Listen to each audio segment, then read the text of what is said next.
We've all heard the phrase, quitters never win. It's fun to say if you're like a high school baseball coach, but it doesn't really hold up in real life. Quitters win all the time. It's more about knowing when to quit. So here are 3 examples of strategic quitting. Example 1, too much cake. They offered Jerry Seinfeld $110 million for him to make another season of Seinfeld, but he turned down the money.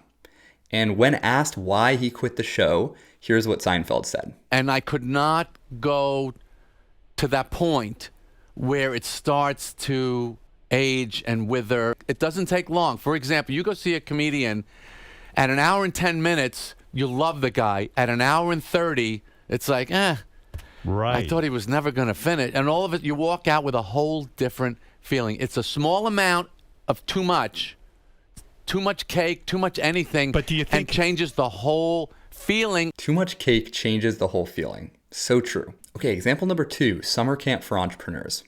When I was early on in my business, I attended this live event called Camp GLP. It was basically a summer camp for entrepreneurs. They held it at an actual boys' summer camp. You stayed in the cabins. Everyone loved it. I assumed that it was very profitable, but they shut it down after 5 years.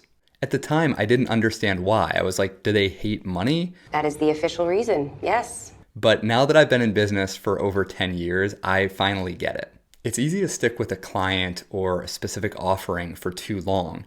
When you hit on something that works as an entrepreneur, the temptation is to get every last ounce out of it. But everything has a natural ending, and the only way to know that you've stuck with something too long is when it starts to go downhill. And at that point, people just don't remember it the same way.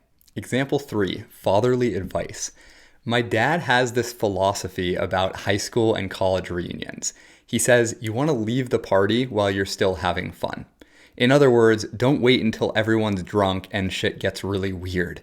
He's told me this multiple times, so I have to assume that something super traumatic happened to him at a high school reunion. That's why we don't talk about it.